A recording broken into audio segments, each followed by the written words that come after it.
Bonjour, alors on va voir la suite de la séquence 2 qui a été déjà vue dans une première vidéo. On va voir la partie grand 2, résolution graphique à l'aide de courbes lors de fonctions. Donc grand 2, courbes et résolution graphique, même si j'en ai parlé un petit peu à la fin de l'autre vidéo, je reprends tout pour ceux qui veulent avoir un ensemble tout d'un coup, en quelque sorte. Premièrement, courbe représentative d'une fonction, définition. On va se prendre une fonction f, définie sur un ensemble de définitions D. Là, il ne faut pas hésiter à voir la vidéo précédente, si vous ne vous souvenez plus, ce qu'on appelle un ensemble de définitions. Ce sont toutes les valeurs qui vont pouvoir être attribuées à x pour la fonction f. Et bien à ce moment-là, la représentation graphique, ou on dit aussi courbe représentative de cette fonction f, ça va être un ensemble de points, puisqu'il faut arriver à tracer quelque chose, une courbe, donc il faut plein de points. Ça va être un ensemble de tous les points, et ces points vont avoir chacun pour coordonnées x et f de x, donc x est son image, obtenue en donnant à x toutes les valeurs de l'ensemble de définition, donc toutes les valeurs possibles qui ont été notées dans grand D. Donc en quelque sorte, si on a une courbe comme ceci, eh bien, tous les points qui constituent cette fonction, si on prend par exemple ce point-là, ici, il a une certaine valeur x qui est 2, et une certaine image f de x, ici qui serait 3. Donc là, en quelque sorte, c'est pour 2, on a comme ordonnée 3. Donc si on avait 2 ici, on aurait 3 ici. De même, par exemple, si on prend ce point-là, son abscisse est 1, et son ordonnée c'est l'image de 1, ce serait 0, etc. Alors, pour la calculatrice graphique propre à l'année de seconde, c'est l'occasion de voir dans votre notice ou avec votre professeur comment on peut tracer une fonction grâce à la calculatrice graphique. Moi, j'avais mis à ma disposition un livret que j'avais créé pour mes élèves. Il est également sur mon blog. Je l'ai mis sur mon blog. Il faut juste chercher dans les articles. J'ai dû le mettre il y a 1 an ou 2.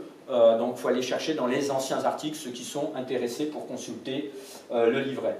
Et rappel, pour trouver mon blog, il suffit de taper mon nom, Gilles Bernet Rolland, et vous allez trouver très vite mon blog professionnel. Petit 2. Résolution graphique d'équations. Alors ça, c'est aussi une grande nouveauté, ça va être assez pratique. Nous allons voir quelques propriétés admises qu'on ne démontrera pas. Premièrement, si on a f, une fonction et sa représentation graphique, grand C, on met souvent un petit en indice, un petit f, c'est le contraire d'exposant, donc en bas. Et on se prend également un nombre k, qui est un nombre réel.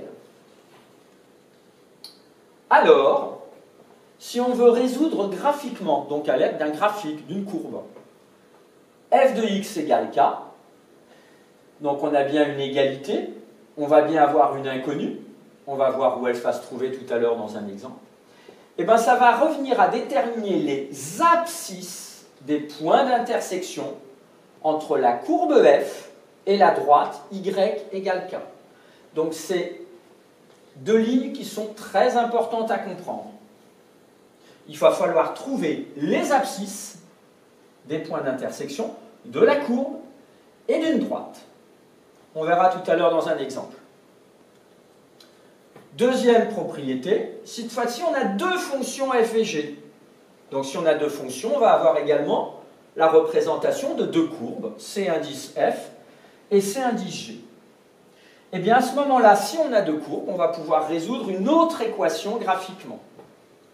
Si on veut résoudre l'équation f de x égale g de x, il va falloir cette fois-ci déterminer alors toujours les abscisses, toujours des points d'intersection, mais les intersections des deux courbes. La courbe de la fonction f et la courbe de la fonction g. Donc là, il y avait une fonction et un nombre. On va chercher l'intersection de la courbe et d'une droite. Là, on a deux fonctions. On va chercher l'intersection des deux courbes. Ce n'est pas à connaître par cœur, c'est à savoir utiliser, donc des pointillés rouges dans la marge. Voyons tout de suite des exemples pour rendre ça un peu plus pratique. On veut résoudre deux équations, f de x égale 3 et f de x égale g de x. Alors vous ne connaissez pas la valeur algébrique de f de x et g de x. C'est pas grave, on travaille avec les courbes. Donc peu importe, ici, c'est pas ce que l'on cherche.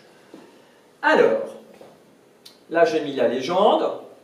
On a la courbe de f de la fonction f en rouge, la courbe de g de la fonction g en bleu, et ça, c'est la droite, y égale 3. Je vous rappelle que la représentation graphique d'une droite du type y égale k, y égale un nombre, c'est une droite qui est parallèle à l'axe des abscisses, et ça veut dire que tous les y ici valent 3, peu importe x. Si x y vaut 2, y y vaut 3. Si x vaut 3,5, y y vaut 3. Donc c'est bien une droite qui passe par ici, y égale 3. Alors allons-y, on veut résoudre. Donc ça ressemble à f de x égale un nombre, donc f de x égale k, c'est la première propriété qu'on a vue précédemment. Donc il faut trouver les points d'intersection de f de x en rouge et de cette droite-ci. On a deux points d'intersection ici, et pour ces points d'intersection, il faut qu'on détermine, il faut qu'on trouve leur abscisse. Donc je détaille ici, graphiquement, et ça c'est le type de phrase qu'il faudra écrire dans un exercice, graphiquement, puisque ce n'est pas un calcul, hein, je précise que c'est de la lecture graphique, l'équation f de x égale 3 a pour solution les abscisses des points d'intersection de la courbe f et de la droite y égale 3. Je regarde ici, donc j'identifie les points d'intersection, là il y en a deux, mais peut-être qu'il pourrait y en avoir 3, 4, 1 ou aucun, ça dépend des situations. Ensuite, je vais lire sur l'axe des abscisses, et les deux valeurs trouvées, moins 1 et 2, sont les solutions de cette équation. Donc vous voyez, ce n'est pas très compliqué, il faut juste se concentrer et pas aller trop vite. Surtout au début, pour créer la bonne méthode et le bon chemin dans le cerveau. Maintenant, on veut résoudre f de x égale g de x, la deuxième équation. Donc d'après la propriété, ça a pour solution le ou les abscisses, mais là je vais tout de suite regarder entre la courbe bleue et la courbe rouge. Courbe rouge, courbe bleue, et cette fois-ci, je vois qu'il n'y en a qu'un point d'intersection. Donc il n'y aura qu'une seule solution.